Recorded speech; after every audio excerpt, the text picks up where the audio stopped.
सलैया साहित्य संसार में आपका खैर मकदम करते हैं। आज अमरकांत की प्रसिद्ध कहानी पलाश के फूल का वाचन आपके सामने प्रस्तुत है। नए मकान के सामने पक्की चहार दीवारी खड़ी करके जो अहाता बनाया गया है, उसमें दोनों ओर पलाश के पेड़ों पर लाल लाल फूल छा गए थे। राय साहब अहाते का फाटक खोलकर अंदर घुसे और बरामदे में पहुंच गए।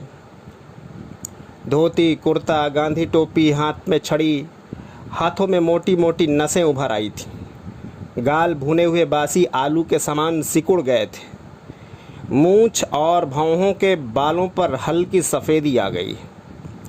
बाबू हृदय नारायण, ओवरसियर साहब बाहर किसी को न पाकर दरवाजे के पास आकर खड़े हो गए और आवाज़ दी। कुछ ही देर में लुंगी और कमीज में गंजी खोपड़ी वाला एक दुबला पतला और सांवला व्यक्ति बाहर निकल आया। उसको देख कर के राज साहब के मुंह पर आश्चर्य के साथ प्रसन्नता फैल गई। उन्होंने रहस्यमय ढंग से पूछा, मुझको पहचाना? और जब हृदय नारायण ने कोई उत्तर न देकर संकुचित आंखों से घूरना ही उचित समझा, तो वह बोले, अभी आप यहाँ गवर्नमेंट स्कूल में पढ़ते थे। अरे मुझे भूल ही गए क्या? मेरा नाम नवल किशोर राय है। दोनों सहपाठी गले मिले, फिर वहीं बरामदे में कुर्सी पर आमने सामने बैठे। वे नाश्ता करते हुए बातों में खो गए, जो अपने स्कूल के अध्यापकों की विचित्रताओं के आरंभ होकर के बाल बच्चों, जमाने और इंसान की चर्चा से गुजरती हुई आसानी से परमात्मा से संबंधित विषयों पर आ गई बात। ब्रदर, स्त्री माया है। सामने शून्य में एक क्षण खोए खोए से देखने के बाद राय साहब बोले, उसमें शैतान का वास होता है। वही भरमाता, चक्कर खिलाता और नरक के रास्ते पर ले जाता है। पर भाईजान, मैं सिर्फ एक बात जानता हूँ कि उनके सामने किसी की नहीं चलती। जो कुछ होता है उन्हीं के इशारे पर। वह चाहता है तभी हम चोरी, डकैती, हत्या, जना, बदकारी सब कुछ करते हैं। और जहाँ उसकी मेहर हुई, सब मिनटों में छूट जाता है। उसकी बड़ी कृपा है। नहीं हम तो कीड़ों मकोड़ों से भी गए बीते हैं। हृदय नारायण ने भक्ति गदगद स्वर में कहा। गए बीते कहते हो? अरे एकदम गए बीते हैं। मैं तो भाई अपने को जानता हूँ, मेरे जैसा झूठा, बेईमान, नीच, घमंडी, बदकार कोई नहीं होगा। परंतु मुझ पापी को भी सरकार ने चरणों में थोड़ी जगह दे दी है। नौकर पान की तस्तरी लिए हुए आ खड़ा हुआ था। दोनों मित्रों ने दो दो बीड़े जमाए। फिर राय साहब ने कहना आरंभ किया, तुम तो नहीं जानते हो ना, बिहार के तराई इलाके में 100 बीघा ज़मीन खरीदने के बाद ही पिताजी का स्वर्गवास हो गया था।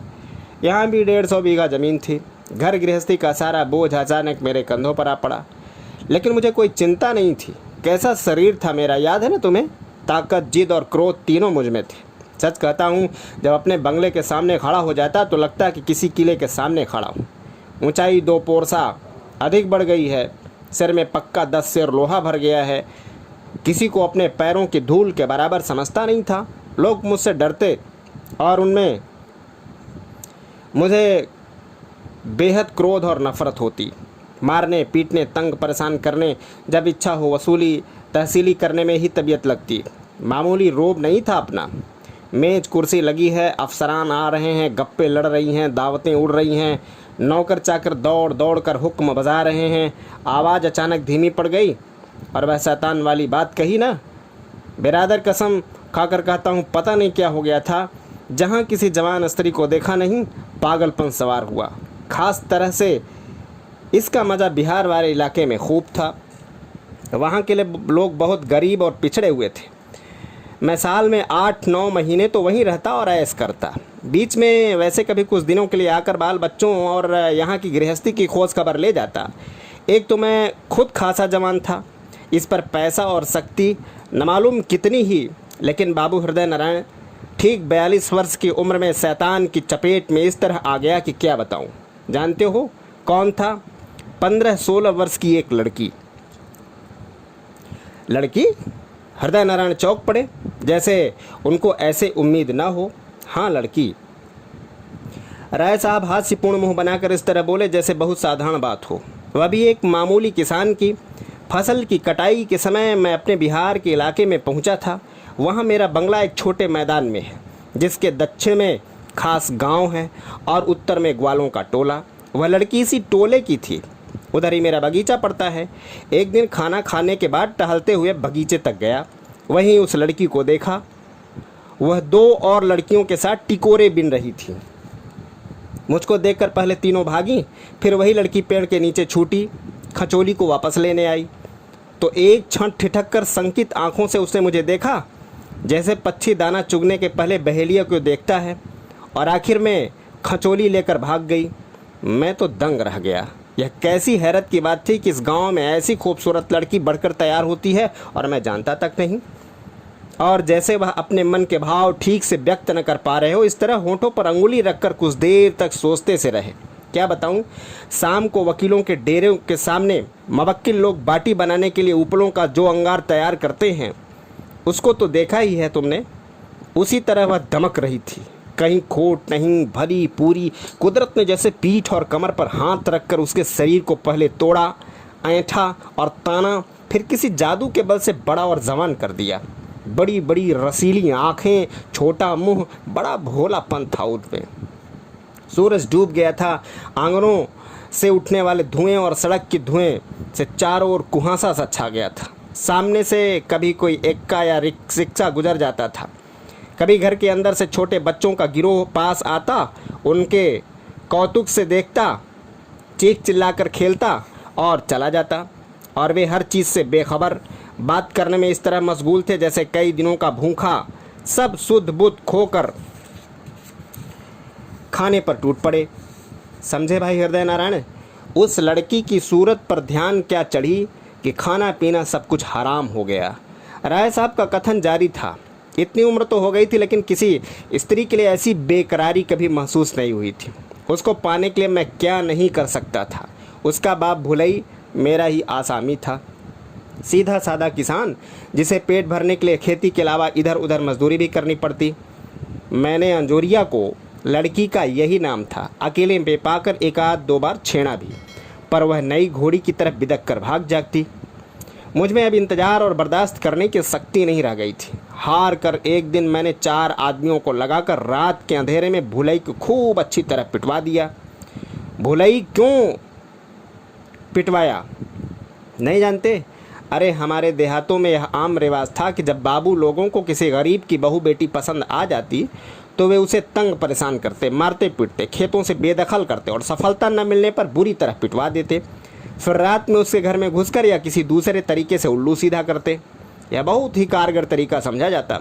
मैंने भी सभी फन इस्तेमाल किए। भुलई के हाथ पैर बेकाम हो गए थे, सिर फट गया था, शरीर में और भीतर घाव थे सो अलग। अभी नहीं समझे? फिर मैं उसके आड़े वक्त काम आया। उसके दवा दारू के लिए मैंने ही पैसे उधार दिए, खाने के लिए गल्ला भिजवा दिया। भुलई की स्त्री हाल ही में मरी थी। एक लड़की और 2 बच्चे छोटे छोटे छोड़ करके चली गई। कोई नहीं था घर में। वह भारी मुसीबत में था और मुझे वह देवता समझने लगा था। मैंने उसको राजी करवा लिया कि वह अंजोरिया को मेरे यहाँ भेज दिया करे। वह घास या चारा काट दिया करेगी, खाने भर को तो निकल जाएगा। फिर लड़की आने लगी होगी। जैसे कोई उत्सुकता न हो, इस तरह हृदय नारायण ने प्रश्न किया। आती नहीं तो जाती कहाँ? राय साहब बोले, बस सुनते जाओ। हाँ, तो वह आकर काम करने लगी। मैं बेवकूफ़ नहीं था, जिंदगी भर यही किया था। जल्दीबाजी से मामला बिगड़ जाता। चिड़िया को मैंने परचने दिया। रोज़ मौका देकर उससे बातें करता, उसके बाप की तकलीफ़ के लिए सहानुभूति प्रकट करता। मुझसे दूसरों का कष्ट देखा नहीं जाता, इसकी चर्चा करता और उसके हाथ पर मजदूरी से अधिक पैसे रख देता। वह बड़ी भोली थी, कुछ न बोलती और मेरी ओर टुकुर टुकुर देखा करती। खैर धीरे धीरे उसकी भटक खुलने लगी। एक दिन दोपहर में जब लू चल रही थी और चारों तरफ सुनसान था, मैंने उसको अपने कमरे में बंद कर दिया। उन्होंने मित्र के आश्चर्य विमुग्ध मुख को एक क्षण गौर से देखा और बात का प्रभाव पड़ रहा है इससे आश्वस्त और संतुष्ट होकर आगे कहा। तो ब्रदर, किवाड़ बंद करते ही उसका मुंह सूख गया। रोनी शक्ल बनाकर वह बाहर जाने की जिद करने लगी। जब मैंने आगे बढ़कर उसका हाथ पकड़ लिया तो सचमुच रोने लगी। मेरे शरीर में अजीब झनझनाहट और सनसनाहट हो रही थी। मैं बेकाबू होने लगा। मैंने उसको बहुत पुचकारा और समझाया, कस्में खाई कि मेरा प्रेम सच्चा है और उसके लिए अपनी ज़मीन, जायदाद, जान सब कुछ कुर्बान कर सकता हूँ। आखिर मैं इतना उतावला हो गया कि नीचे झुककर उसके पैर पकड़ लिए। यह मेरे लिए अजीब बात थी, क्योंकि औरत से इस तरह विनती करने का मैं आदी नहीं था, परंतु पता नहीं क्या हो गया था। वह रोती और सुबकती रही। अंधेरा फैलने लगा। सड़क की बिजली और बाईं और कुछ ही दूरी पर हलवाई की दुकान की गैस बत्ती जल चुकी थी। राय साहब कभी ऊंची आवाज़ में और कभी फुसफुसा कर बोलते और अक्सर कनखी से चौखट व आहती की ओर भी देख लेते। भैया, आप देखिए क्या होता है। वह रोज आने लगी। राय साहब कुछ देर तक अपने दाहिने हाथ को विचारपूर्ण दृष्टि से देखने के बाद बोले, शुरू में वह बहुत उदास और दुखी रहती, पर मुझे होश हवास नहीं था। लगता इसको जितना प्यार करने लगा हूँ उतना कभी किसी को नहीं करता था। देर तक उसके बालों पर हाथ फेरना, अपने प्रेम के सच्चाई की दुहाई देता। कभी कभी पागल की तरह उसके पैरों को चूमने लगता। उसको हमेशा देखता रहूं, यही इच्छा बनी रहती। वह खुश रहे ऐसी हमेशा कोशिश करता। हमेशा हाथ से रोज़ मिठाई खिलाना, अच्छी अच्छी साड़ियाँ, साबुन, कंघी, इत्र, फुलेल, रुपए, पैसे देना। धीरे धीरे उसकी तबीयत लगने लगी। कुछ दिनों बाद चहकने लगी और मेरे देखते ही देखते वह भोली भाली लड़की इतराना, नखरे करना, रूठना, मचलना सीख गई। मुझे देखते ही उसकी आंखें चमक उठती, दौड़कर मुझसे चिपट जाती। उसे मजाक करना भी आ गया। मेरी पकड़ से छिटक छिटक जाती और खूब हंसती, पर उसका भोलापन कहीं गया नहीं था। उसे मैं जब और जहां बुलाता वह बिना हिचक आ जाती। उसकी खुशी का अंत नहीं था और वह कहती कि मेरे यहाँ छोड़कर उसकी कहीं तबीयत नहीं लगती। खास तरह से उस समय उसकी हालत देखने लायक होती जब मैं कुछ दिनों के लिए बाहर चला जाता और वापस लौटता। मुझे देखते ही वह बहुत उत्तेजित हो जाती और सिसक सिसक कर रोने लगती। कभी मेरी तबीयत ढीली होती तो वह बहुत चिंतित और परेशान हो जाती। सच कहता हूँ, वह मेरे पीछे पागल हो गई थी। उसे किसी बात का गम नहीं था। जान देने के लिए भी कहता तो वह खुशी खुशी दे देती। उसको क्या हो गया था, मैंने सपने में भी नहीं सोचा था कि ऐसा भी होगा। लेकिन जानते हो, सीधी गाय ही खेत चरती है। और इस तरह पूरे 3 वर्ष बीत गए। माया का चक्कर था। बहुत देर हृदय नारायण अपने को जब्त किए हुए थे। मौका पाकर उन्होंने अपनी सम्मत प्रकट कर दी। मामूली चक्कर था। मुझे घर गृहस्थी, बाल बच्चे, किसी की कोई परवाह नहीं थी। जानता था गांव वाले खुसुर पुसुर करते, पर मुझसे सभी कांपते। मेरी प्रजा जो थे, रुपए के बल से भुलई का मुंह बंद था। फिर अंजोरिया किसी की सुनती नहीं। उसकी शादी हो गई थी, उसका पति अभी बच्चा था और एक बार ससुराल जाकर 2 ही दिन में वह भाग आई थी। फिर वह नहीं गई। वह इस बीच जल से भीगे गुलाब की तरह खिल गई थी। उसका यौवन गदरा गया था। ये 3 वर्ष नशे में बीत गए। और एक दिन उसने क्या कहा जानते हो? प्रश्न सूचक दृष्टि से उन्होंने हृदय नारायण की ओर देखा और बोले, बरसात की काली अंधेरी रात थी। वह आई, बहुत दुखी और उदास दिखाई दे रही थी। मैंने कारण पूछा। उसने मिन्नत भरे स्वर से कहा, मुझे कहीं लेकर भाग चलो। उसकी लंबी काली आंखें मेरी आंखों में खो गई थी। क्या बात है? मैंने पूछा। नहीं, मैं यहाँ नहीं रहूँगी, उसने मचलते हुए से कहा था। लोग न मालूम कैसी कैसी बातें करते हैं। कोई ठीक से नहीं बोलता। मुझे काशी ले चलो, वहाँ कोई मकान ले लेना, मैं उसी में रहा करूँगी। उसने गांव के बालकृष्ण मिश्र का उदाहरण दिया, जिन्होंने अपनी प्रेमिका के लिए बनारस में एक मकान खरीद लिया था और खुद वह अक्सर वहीं रहते थे। उसकी बात से मैं चौंका और घबरा गया। मैंने उसे समझाने की कोशिश की, जब तक मैं जिंदा हूँ उसको डरने की ज़रूरत नहीं है। उसका कोई बाल बांका भी नहीं कर सकता। वह लोग नाम बताए, मैं उनकी खाल खिंचवा लूँगा। पर वह कुछ बोलती नहीं और रोने लगी। कुछ दिनों के बाद उसने कहा कि मुझे रखेल रख लो, मैं कहीं नहीं जाऊंगी। तुमको छोड़कर मुझे कुछ अच्छा नहीं लगेगा। मैं बहुत हैरत में था। आखिर वह क्या करना चाहती थी? 3 वर्ष तक उसने ऐसा कोई सवाल नहीं उठाया। अब कौन सी ऐसी बात हो गई थी कि जब वह चली गई तो मैं देर तक सोचता रहा। अब देखिए अचानक मुझे क्या परिवर्तन होता है। भैया, ऐसा लगा कि मेरे दिमाग में एक रोशनी जल उठी हो। सब कुछ साफ साफ होता चला गया। मेरे अंदर कोई कह रहा था कि नवल किशोर, तुम आज रात तक शैतान के चक्कर में रहे। वही शैतान तुम्हारी इज्जत, ज़मीन, जायदाद, बाल बच्चे सभी कुछ छीन कर तुम्हें बर्बाद करना चाहता है। और बात सच थी। तुम्हें बताओ हृदय नारायण, एक फहासा औरत में ऐसी ईमानदारी और लगाव का क्या कारण हो सकता है? उसने पहले अपने रूप के जादू से मुझे वश में किया, फिर अपने प्यार जताकर मुझे उल्लू बनाती रही, मेरा रुपया पैसा बर्बाद करती रही। माया का असली रूप यही देख सकते हो। तो मैं ज्यों ज्यों सोचता गया, मुझे में उस औरत के लिए नफरत सी भरती गई। मैं देर तक पश्चाताप की आग में जलता रहा और रोता रहा। यही भगवान है? हृदय नारायण का मुख उत्तेजना से चमक रहा था। और किसको भगवान कहा जाता है? राय साहब छूटते ही बोले, तुमने देखा, मेरे जैसा नीच कोई नहीं होगा। पर उनकी कृपा से सारी नीचता छू मंतर करके भाग गई। अब मेरा हृदय एकदम पवित्र था। मैं चाहता था कि उस लड़की से किसी तरह छुटकारा मिले, पर उसके सामने कुछ कहने की हिम्मत नहीं होती थी। और एक रोज़ भैया मैंने सोचा कि अभी तक मुझ पर शैतान का असर है। जब तक मैं यहाँ से टलता नहीं, वह ख़त्म नहीं होने का। तुम समझ रहे हो ना? सब भगवान सोचवा रहा था। अब देखिए कि मैं एक रोज़ वहाँ से चुपके से घर के लिए रवाना हो जाता हूँ। फिर मैं वहाँ कभी नहीं गया। अपने भाई और लड़कियों को भेजता रहा। कुछ देर तक वह चुप रहे, जैसे कोई मंजिल तय कर ली हो। फिर गहरी सांस छोड़ करके बोले, तब से मेरा जीवन ही बदल गया। अब सारा जीवन सरकार के चरणों में अर्पित है। मैं अच्छी तरह समझ गया हूँ कि सब उन्हीं की लीला है। वह चाहते थे कि मैं शैतान के चक्कर में फंसूँ, जिससे मेरी आंखें खुले। अब तो मैं सवेरे नहा धोकर चौकी पर पूजा करने बैठ जाता हूँ तो घंटों शुद्ध बुद्ध नहीं रहती। शाम को भी ऐसे ही चलता है। 24 घंटे मन उसी में रमा रहता है। उनकी आंखें चमक रही थीं और तब से उनकी बड़ी कृपा रही। जानते हो, जब मैं बिहार से भाग गया तो उसके कुछ ही दिनों बाद ज़मींदारी टूटी थी। मैंने दौड़ धूप की, रुपए खर्च किए और किसी तरह करीब 75 बीघे ज़मीन खुद काश्त करवा ली। बताओ, अगर उसकी दया न होती तो सारी ज़मीन चली जाती। कहाँ तक गिनाऊँ? छोटा लड़का आवारा निकला जा रहा था। मैंने मिल मिलाकर 2-3 ठेके दिलवा दिए।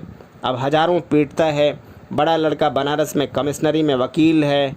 गांव में आटा की चक्की और चीनी का कारखाना खोल गया है। पिछले साल से पंचायत का सभापति भी हो गया हूँ। सच पूछो तो रोब दाब में कमी नहीं आई है। और यह किसकी बदौलत? सब सरकार की कृपा का फल है। वह कुछ उदास से हो गए। तुम्हारी दुआ से मुझे किसी बात की कमी नहीं है। ज़मीन जायदाद, बाग बगीचे, इज्जत आबरू, बाल बच्चे सब कुछ हैं। पर सच कहता हूँ, मुझे किसी से कोई मतलब नहीं है भैया। इस जीवन में कोई सार नहीं है। वह सब सहसा चुप हो गए और उनकी दृष्टि शून्य में हो गई। अंधेरे में पलाश के फूल बिहस रहे थे, हंस रहे थे, प्रफुल्लित हो रहे थे। जय हिंद, वंदे मातरम।